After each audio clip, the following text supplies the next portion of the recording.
আসসালামু আলাইকুম, কেমন আছেন সবাই? আশা করি ভালো আছেন। দেশ ও দেশের বাইরে যে যেখান থেকে আমার এই ভিডিওটা দেখতেছেন সকলকে জানাই আন্তরিক শুভেচ্ছা ও অভিনন্দন।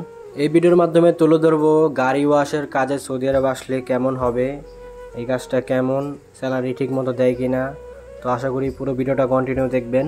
প্রথমেই বলি, সৌদি আরবের মধ্যে যদি কোনো বাজে কাজ থাকে তার মধ্যে এক নাম্বার হচ্ছে গাড়ি ধোয়ার কাজ। এই কাজে আপনারা ভুলেও কেউ আসবেন না। এই কাজে তো ডাইরেক্ট কোনো লোক আনে না, সব দালালরা আনে। দালালরা বইলে আনে একটা, কিন্তু করা একটা। এখানে যেই কজন লোক আছে ওনাদেরকে কাউরেই কিন্তু বইলে আনে না যে গাড়ি ধোয়ার কাজ করতে হবে, ঠিক আছে?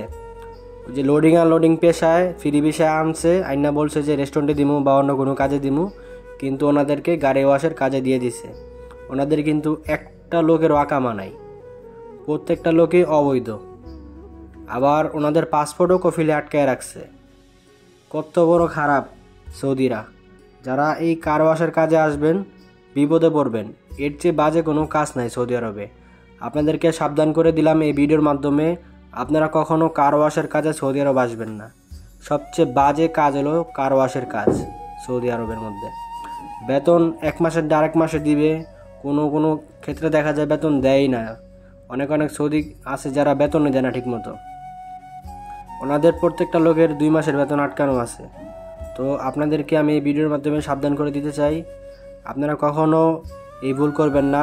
কার ওয়াশের কাজে সৌদি আরব কখনোই আসবেন না। যারা গাড়ি ধোয় পানি দিয়া শীতের মধ্যে, তাদের হাতের অবস্থা অনেক খারাপ, হাত ঠুয়া পড়ে যায় একদম।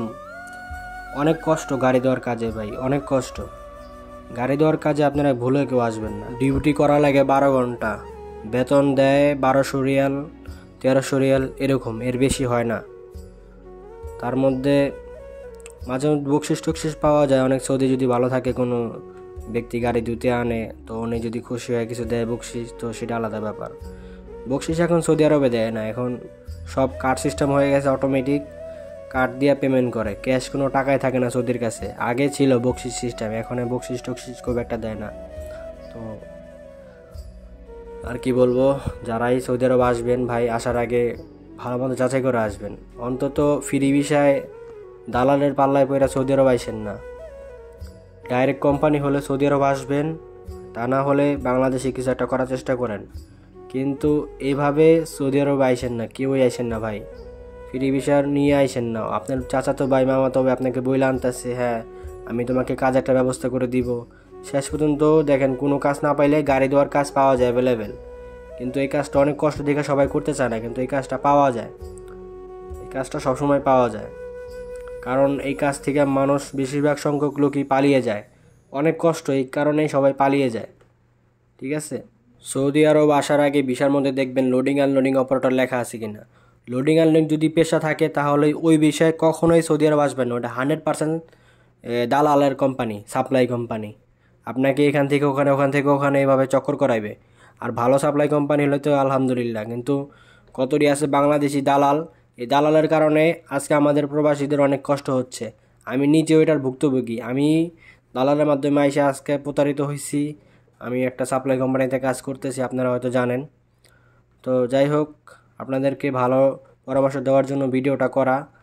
তো সবাইকে সতর্ক করে দিই ভাই, আপনারা কখনোই প্রতারিত হবেন না, দালালের পাল্লায় পড়ে বিদেশে আসবেন না। বিদেশে আসার আগে অবশ্যই নিজস্ব লোকের মাধ্যমে আসবেন, যাচাই বাছাই করে আসবেন।